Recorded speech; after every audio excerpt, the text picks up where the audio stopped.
Bapak, Ibu, saudara-saudara yang dikasihi Tuhan, untuk mengawali pembacaan firman Tuhan, nats renungan untuk kita hari ini, marilah kita bersatu di dalam doa. Damai sejahtera Allah yang melampaui segala akal, itulah yang memelihara hati dan pikiran saudara-saudara di dalam Kristus Yesus Tuhan kita. Amin. Bapak, Ibu, saudara-saudara yang dikasihi Tuhan, firman Tuhan, nats renungan untuk kita hari ini, Kamis tanggal 17 Oktober 2024, sesuai dengan Almanak HKBP, tertulis dalam kitab Efesus, pasal yang keempat ayat 32. Efesus 4 ayat 32. Tetapi hendaklah kamu ramah seorang terhadap yang lain, penuh kasih mesra dan saling mengampuni, sebagaimana Allah di dalam Kristus telah mengampuni kamu. Tetapi hendaklah kamu ramah seorang terhadap yang lain, penuh kasih mesra dan saling mengampuni, sebagaimana Allah di dalam Kristus telah mengampuni kamu. Demikian firman Tuhan. Saudara-saudara yang dikasihi Tuhan, ramah kepada orang yang kita kenal adalah hal yang umum dan tidak terlalu sulit dalam melaksanakannya. Setiap kita berjumpa dengan orang yang kita kenal, pastilah kita menegur sapanya dan ngobrol dan berkelakar di sana. Ramah terhadap yang lain adalah sesuatu di luar kebiasaan umum. Kita pastilah sulit ramah kepada orang lain yang belum kita kenal. Kalau kita terlalu ramah dengan mereka, bisa saja mereka menganggap kita sok kenal dan sok dekat. Apakah yang dimaksud dengan ramah terhadap yang lain dalam nats hari ini? Ramah berarti, pertama, harus penuh kasih mesra. Kasih mesra itu artinya kasih kita harus memiliki daya tahan. Tuhan Yesus sudah memberi teladan bagaimana kasih-Nya yang tidak goyah, sekalipun ia dikhianati, ditinggalkan, dan menghadapi banyak tantangan. Kasih mesra itu adalah kasih yang harus dipraktikkan, bukan sekedar teori. Bagi Yesus, kasih tidak cukup hanya mengajar, dijadikan simbol, slogan, atau wacana semata, tetapi harus melekat dalam gaya hidup kita, sehingga menjadi ciri khas setiap murid-muridnya. Kasih mesra itu juga adalah kasih yang harus menjadi identitas orang percaya. Artinya, identitas seorang murid Kristus diukur dari bagaimana hubungan penuh kasih mesranya dengan Tuhan dan sesama. Yang kedua, saling mengampuni.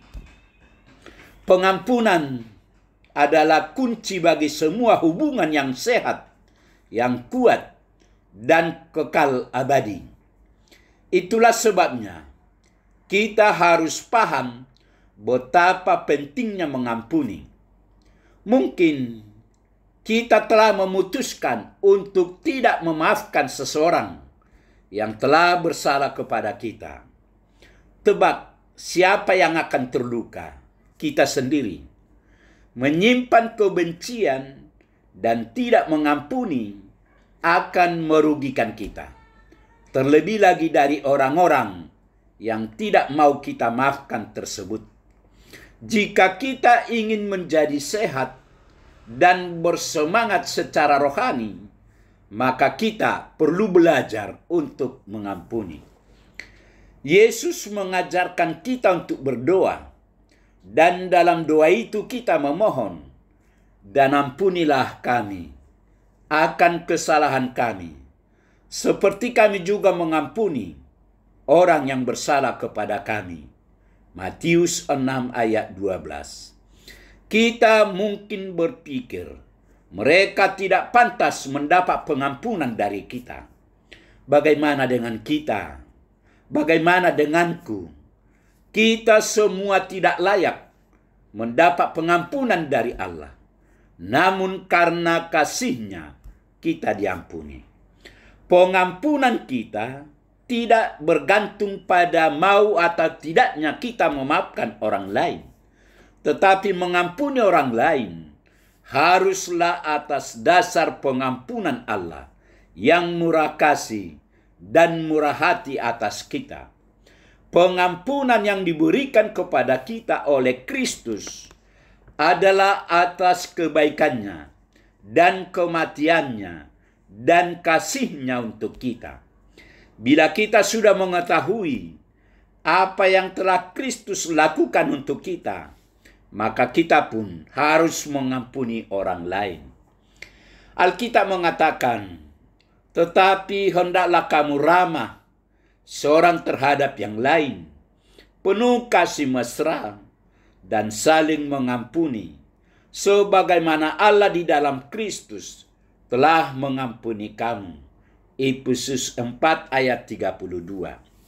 Ramah tidak hanya mencakup perilaku sopan, tetapi juga mencakup kesediaan untuk mendengarkan, memahami, dan membantu orang lain.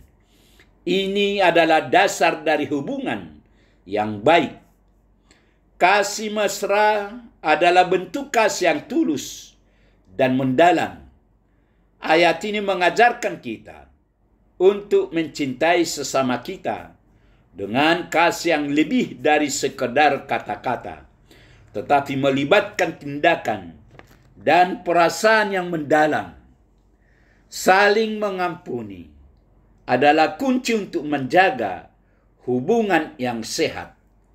Ini berarti kita harus bersedia untuk memaafkan kesalahan dan juga menerima pengampunan dari orang lain ketika melakukan kesalahan. Dan sebaliknya, orang-orang yang telah diampuni harus mengampuni orang lain. Oleh karena itu, jika kita ingin menjadi orang yang sehat dan bersemangat secara rohani, maka kita harus belajar untuk mengampuni. Amin. Marilah kita berdoa. Bapa surgawi, Bapa yang kami kenal dan kami sembah hanya di dalam nama Yesus Kristus. Segala puji dan hormat kami naikkan ke hadapan-Mu ya Tuhan. Atas kasih setia-Mu, pagi ini Tuhan masih memberikan firman-Mu kepada kami. Firman-Mu mengingatkan kami agar kami ramah seorang terhadap yang lain, penuh kasih mesra, dan saling mengampuni, sebagaimana Allah di dalam Kristus telah mengampuni kami. Berkatilah firman-Mu ini ya Tuhan, berkati kami semua. Terimalah doa permohonan kami ini ya Tuhan, dalam Yesus kami berdoa. Amin.